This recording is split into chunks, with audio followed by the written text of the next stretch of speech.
Welcome back, everybody. I am Kevin Jones, and I'm here with my human stat book, Luke Humphreys. Luke, are you ready for some back nine coverage? Yes, can't wait to see what these guys do with the very easier back nine. Every single one of these holes coming in at an average of under par.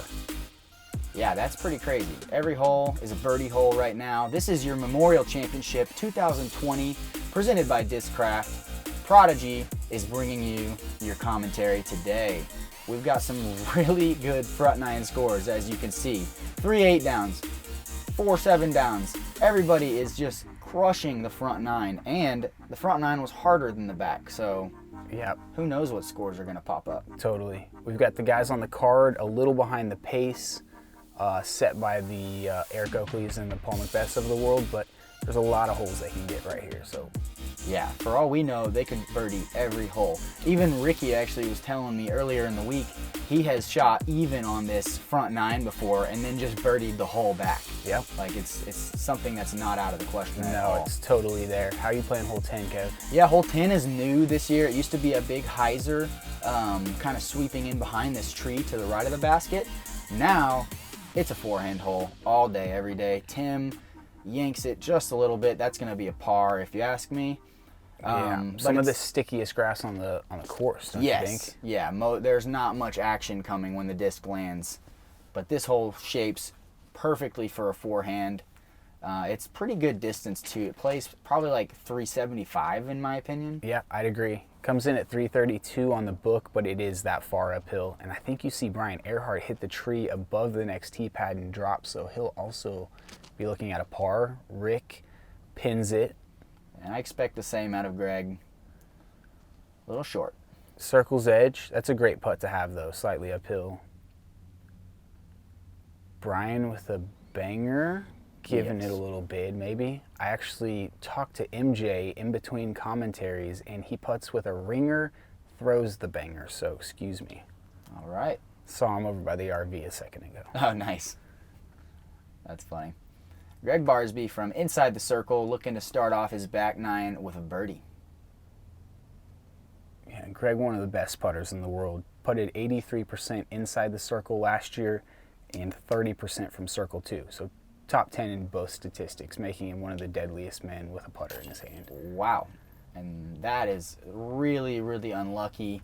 But that is the Mach X basket that we're putting on right now, and that is a weak spot of the basket. Yeah, it is. A little high right kind of just pushes it out. Yep, high right, low right. It's just sometimes a little bit scary, unfortunately, for Greg. He's on the wrong side of the luck. Yeah, 3 pars, and Rick will pick up the only birdie as he hobbles on the green.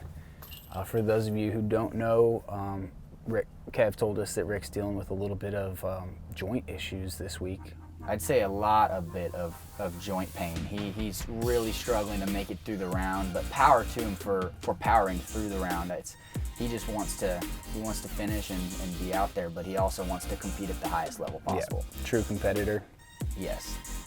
So hole 11, par 3, 368 feet. You got options here. If you have a forehand, I think that's the best play, but pretty ideal for the forehand. But it's just so big, like it's a huge forehand. Ricky showing us how it's done. That's right behind one of those 2 trees though. Yeah, it's gonna be obstructed. He might have a straddle just inside the circle, it looks like. Yeah, that's gonna be super tough.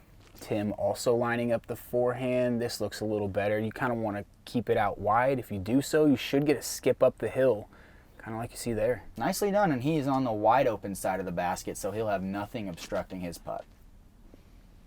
Greg crushing one out there. That was good looking. It looks like he hit it just on a tiny bit of hyzer. Stop. Wow. Woo. Greg proving why he's one of the best forehand players our game has. That was beautiful. And Brian hanging it high and wide, lefty spike. Be good. Yes. Yeah, bounces up the hill a little bit. Might be obstructed possibly, but should have a look. Yeah, I'm kind of surprised about that skip, honestly. It looked like it caught a dirt patch. I think so.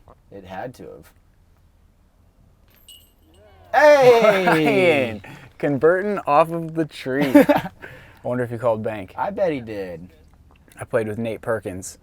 He bangs one in. I saw that video, yeah, and he did call it after it left his hand. Oh, wow. Look at Rick stretching out. High floaty hyzer putt. Wow, and that was bottom right too, huh? Difficulty level 10 out of 10. Looked Yeah. like. He's just happy to have it in. Yeah, he knows how hard that putt was. And even with the pain in his joints, you can see him smiling for that one. Tim also cashing a birdie. Looks like we're going to have an all-star. Wow, this is a pretty tough hole to all-star. Yeah, it's a great one to get. Just proves how high of a caliber these guys are playing at. We had Casey White. Shout out to him. He had an 85-foot par save. Guessing he went OB left. Yeah, And then somehow threaded one through those trees. So shout out to you, buddy. Nice hit. that's awesome. What do we got for hole 12, kid? Hole 12 is really basic. It's pretty much, do you want to throw straight? Do you want to throw a little hyzer, or do you want to throw a big hyzer? That's kind of the cool thing about this hole, is there's pretty much 3 gaps to choose from. Not much of a lefty gap, if you ask me. But we'll see what Earhart does. I imagine he's going to throw a sidearm. Yep. One of the cleanest sidearms in the game, so you shouldn't have a problem with it. Looks like Rick is going pig. Yep. That's kind of the middle hyzer route. That is the middle hyzer. That was weighted pretty well. Yep, good skip down the hill, just inside the circle. If you catch that, the high ground right before where Rick actually hit, you could leave yourself with like 60 feet. But Tim shows us exactly where you want to land your shot. Right. In the downslope, you get a little kick towards the basket. That was a machete out of him. Well done there. There's your wide hyzer from Greg, and if that catches the backside of the hill, oh, it doesn't though, and there's your difference. That was his Tour Series eagle, looking for a little more hyzer out of the hand. This is a Raptor out of Brian. Looks to have played it great. Gets robbed on the skip. Yep, A little high, like you were saying. Yeah, just a little early, a little bit short. Oh, that was a great run. Just low. That's the distance Greg is dangerous at. Yeah, He's not afraid to bang one. he bangs those home a lot. And it seems like only he knows they're going in before they go in. You know, he just throws it up there. It seems Yeah. almost reckless, but they go in so much. You see it. Just a little short for Brian. No. And our group having a few putting woes here. Yeah, and that's like a very normal putt for pretty much anybody to happen to miss. But for Ricky to miss that, it's always a little bit surprising. Yeah, Rick putts 88% inside the circle as of last year, so he's hitting almost all of those. Yeah. He's literally the best circle one putter on the planet as of the statistics that came out last year. So Wow. you don't see him miss many of those. Yeah, if you watch him in practice, it's incredible. Just seeing him hold 3 putters, bang, bang, bang.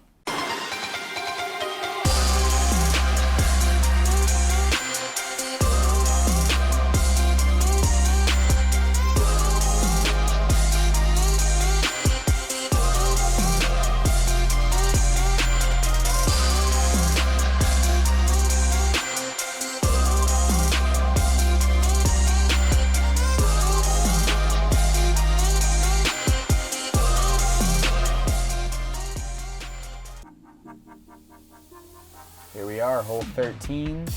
We've got one big funky tree right in front of us, pretty much making everybody throw a hyzer. The question is, how high do you want to throw the hyzer? Right? You can go under the branch or above it. On a day like this without any wind, you're going to see a lot of people going high. There's just nothing that's going to, the exposed flight plate just isn't going to be abused like it would on a windy day. Yeah, so true. Machete out of Tim. Nice high spiking angle. It looks good. You want to land it just into that hill. Pretty well done. Kind Yeah. of got a little bit of a robbed skip, but if you fly this pin high, most likely looking at a circle's edge comebacker to an extremely raised basket as it falls down behind it as well. I'm telling you, if this basket was on flat ground, this would be the easiest hole in the world. Yeah. But with it being on that slope, and Greg's showing us the low line, which is absolutely an option. Totally. With his signature series eagle. Plays it well. Cool, yeah, gets same result as the other guys, but with it being on this slope, makes it so much harder. It's naturally raised and artificially raised. So depending where you're at, you could have a very raised putt. And Brian's going to have one of those putts just outside the circle, and the basket's probably 9-10 feet higher than his putter release. Not the one from Brian. This hole's so hard to park, isn't it, Luke? It is. It is. You have to land just right into that hill to get it to stop on the top like that. Most of the time you're looking at a 22-footer or something. Yeah, it's so frustrating. It's like the easiest hyzer ever, but you can't park it. Exactly. There we go, Greg. Nice putt from him. His stroke is looking pretty good today. All of his misses have been right there. Yeah. Yeah, he's not going to keep on missing. Nope. A guy like Greg with a shooter's mentality like Kobe is just going to keep throwing it at the center.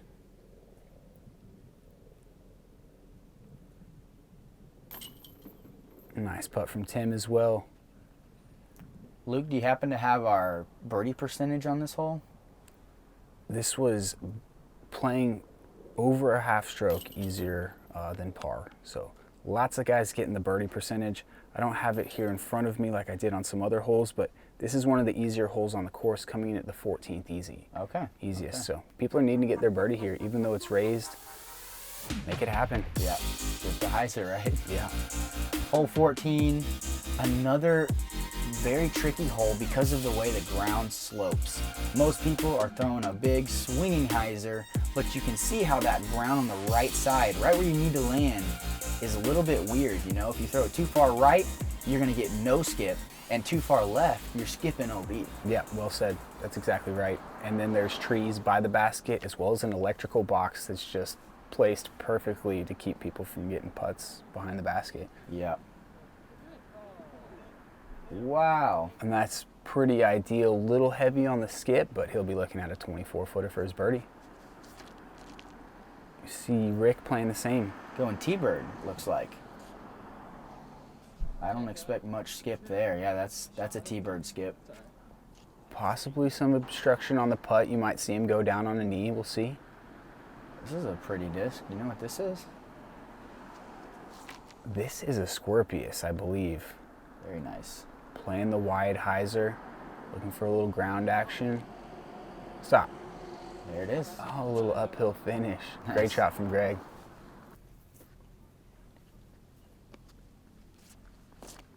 And if you can throw with your left hand, this is what you should do. All right. Spike hyzer. Those three guys kind of all the same distance. Looking back up the hill, no trees in the way. That's pretty ideal. Yeah, if I could set my disc there every time, I promise you I would do it. Tim, just a little right and no love from the basket. See if Greg can convert this one. Great putt on the last hole. See if he can back it up with another. Hearted. And he does it. Brian looking to follow suit. This is pretty much your classic putt off right here. It is all the same distance. This hole played a little harder than the last hole. Only 0.25 strokes under par, coming in as the 7th hardest hole, or 11th easiest if you want to look at it that way. I expect that there was a bunch more bogeys on this hole. Sometimes that left side OB can come into play pretty quickly. You just get a little too much ground action, maybe a roll. Wow. Spin putt for Rick. Barely nicks the trees, which he probably had to if he was going to get it in. It's amazing how well he's playing with how he's feeling. Yeah, it really is. He's got the Michael Jordan sit game focus going on. That's right. Hole 15 is 426 feet. This is one of our 2 finishing holes that's just like a mash hyzer. Really long distance. not everybody in the field can really reach this hole, at least comfortably. Right. But a lot of the long throwers on tour are feasting on holes like this. For sure. You'll see the bigger arms play a hyzer right over the tree in the middle.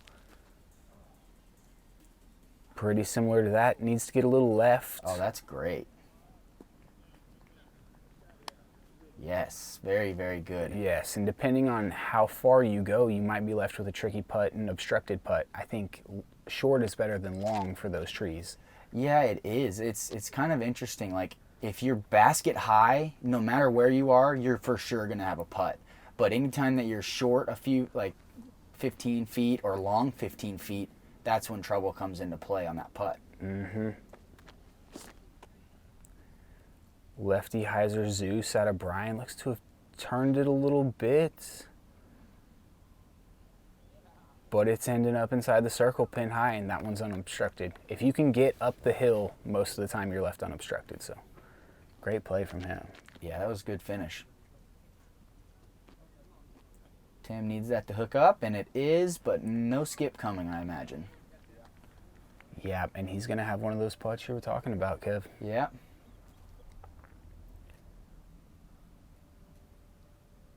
Here we go, Greg. Gonna toss it up there on a nose down angle and try to dive it in the basket. He is way overdue on one of these. Stop. No problem for him. No, just a little bit low.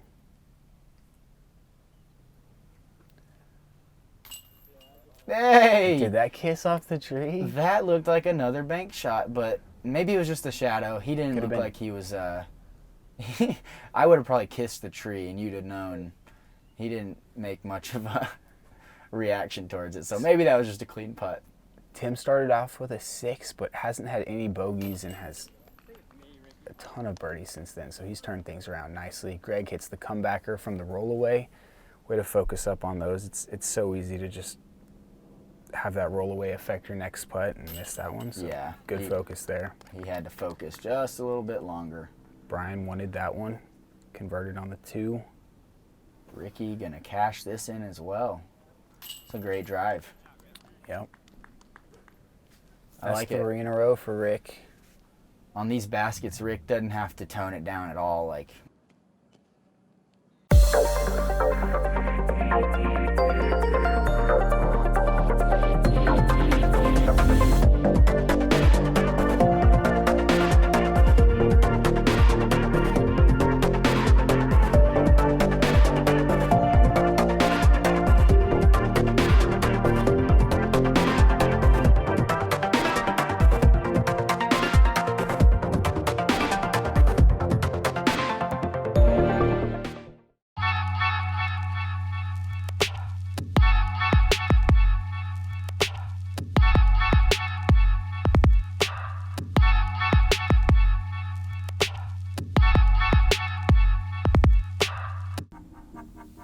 Paige Pierce is killing the game right now.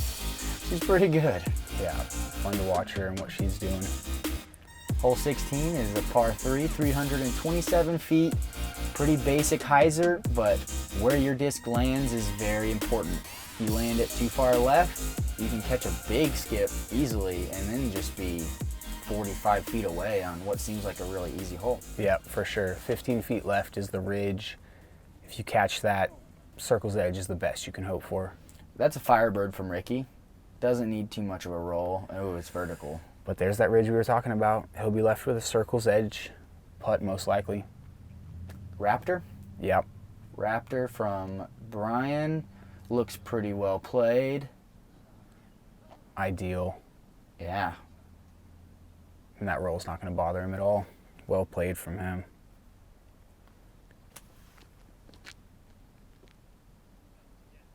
It's a good looking shot from Tim. Yeah, I believe this disc that Tim's been throwing is a nuke.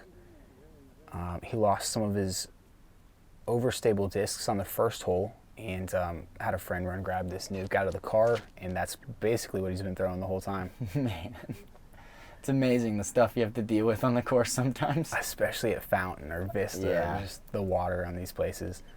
Looks like a Scorpius out of Greg, leaving himself just outside circle 1. Cool. A nuke and a Scorpius. Those are pretty fast discs for this hole, I would say. Not many people step over like a Firebird speed. Yeah, just whatever you feel comfortable with. Nice. Oh, was that a quick pickup or what? He hasn't even looked at the basket yet. Oh, he knew that was in. Sick. Must be world champ stuff I don't know about. Oh, Ricky. Just a little high. Just off. Tim tapping in, converting for his 2. Yeah, it looks like we're going to pick up 3 birdies right here. 72% of the field put it inside circle 1. Hole 16 coming in as the easiest hole on the course. Oh, wow. I could see it. There's just no danger, really. I mean, you're really not going to miss the Mando. No, only one person missed the Mando, actually. Shout out to Germ. I was playing with him. No! He was shredding it. The guy played great golf, hit a bunch of bomb putts, and just, I guess, had a little lapse in focus or whatever, but only bogey of the tournament on that hole for Germ. So that's hilarious, but just not for Germ. No, but he was showing people yesterday, so I felt comfortable letting people know about that one. And he's a great guy, great player. He'll come back from it. Yeah, he's got a great sense of humor with stuff like that. Hole 17 is a very similar shot to the hole that we played 2 holes ago, hole 15. I think it plays almost the same exact distance, even though this one's way longer, 468, as opposed to, I think, 427. Mm-hmm. Is that the downhill, you think, that just makes the difference? Or yeah, I think it's definitely the downhill. It makes their discs go so much farther. Really good shot from Brian right there. Could be left with a slightly impeded lie. Tim looks to have put this one out here nice too. Same nuke, little flex. Solid shot. Yeah, 45 feet. Maybe just under for his birdie. So Greg has actually aced this hole in the past. No kidding. Yeah. He's got some of the sickest aces. He used to claim that it was like the longest Disc Golf Pro Tour ace, and I think it probably still stands, but he definitely aced this one. What does the baseball hole at Ledgestone come in at? Shorter than this. Okay, because he's aced that one as well. Oh, yeah, you're right. You're right. Ridiculous. And he's got the roller ace at De La. I mean, yeah, some super memorable Guy turned shots. pro in 2003, so he's been doing it for a little while, you guys. He's got a little history.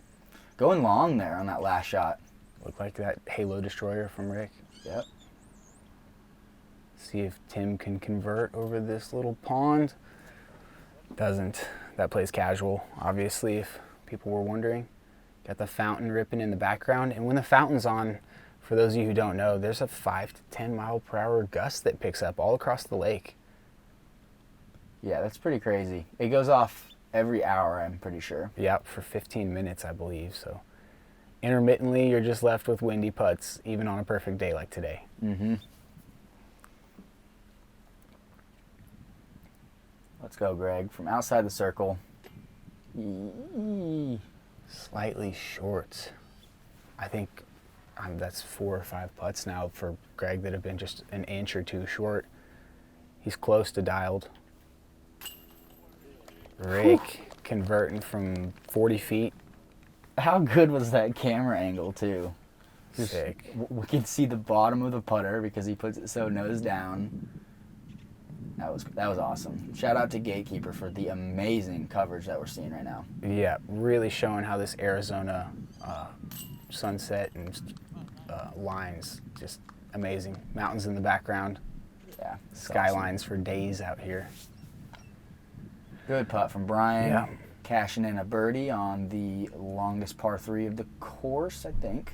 I think you're right. Yeah. Greg, comebacker, good. Now, if he tightens up the putts, he's 10, 12 under. You know, he's putting himself in good position and giving himself chances.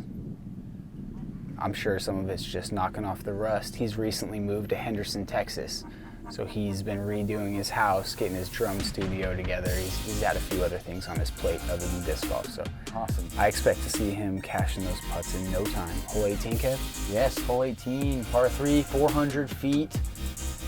There's I'd say 3 plays on this hole. A sidearm if you've got it. sidearm plays really good because it plays into the hillside, but you also see some people throw huge spike hyzers here. If you're a hyzer thrower, that might be for you. Other than that, you're trying to throw an extremely delicate flat shot.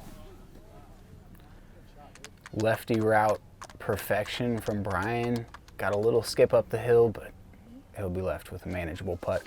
So Rick's going to go T-bird here. That's kind of surprising. I would think he would go Forehand, huh? forehand, but then again, like, he's so good at the flat shot. That's his bread and butter, is throwing discs on a slight anhyzer or really flat. He made that look super easy. Yeah, way easier than it really is. And Greg is doing a really good job here. Oh, no power on it, though. I was wrong. Just got that green grass skip. No skip. Yeah. Tim. Oh, cool. We get to see a hyzer. That's all their outs. The forehand, the backhand straight, and then the backhand hyzer. Yeah, it's pretty much everything. You got to have a bomb to throw the backhand hyzer, though. I think this is more of a stay away from the water, give yourself a chance at a putt type of move from Tim. I agree. I don't think he's trying to get too far inside circle one. This is one of the more picturesque greens in golf. The green that Big Germ hit the floaty turnover Annie on. Oh, great bid from Tim. And come weekend, this green will be packed. The sidewalk you see in the distance, all of it. And the walkers, the joggers, you just, You see so many people walking around here. But yeah, Greg just barely missing one more time. Brian to finish strong. Dead in the chains. Yeah, one of the best looking putts of the round, and it shows right there. He started feeling it around hole 14. Yeah, 5 birdies in a row to finish after 5 pars in a row to start. That's good patience by Brian. Yeah. Rick tapping in for a bird as well. 5 of the last 6. 7 of the last 9. That's a well-played back 9. That's basically what you need here if you want to compete, though. Fountain gives you the chances on the back 9, and you just got to take the opportunities they give you. That's right. So let's see what our gentlemen are at right now. Thank you guys, though, for joining us for this coverage. It's been fun presenting. Luke has been killing the stats. He's got a huge book of stats right here. So if there's anything that you guys want to hear more of, or if we're doing good, just let us know in the comments. We'd love to hear. Yeah, for sure. If you like the stats, if you want more stats, let us know. We can give what the people want. That's what we're here for. So Ricky, 8 under. No, Ricky, 10 under, excuse me. Yes. Brian, 8 under. Greg, 7 under. And Tim, 6 under. So the full spectrum. Most of them took advantage of the back, though, like we thought they would. Yeah, made their scores look a lot better. And here's your leaderboard. Whoa. Paul Macbeth, 15 under. Calvin Heimberg, 15 under. Wow, Drew Gibson, Oyvind from Norway. We've got some Europeans up there, Ascari. Some great golf from a lot of different players. Fun to watch. Yeah, it was cool to have the beautiful weather and just let the people score. Let them make putts and lace drives. It's awesome to see. But like we said, thank you guys for joining us for the coverage, and we really hope to catch you in round 2.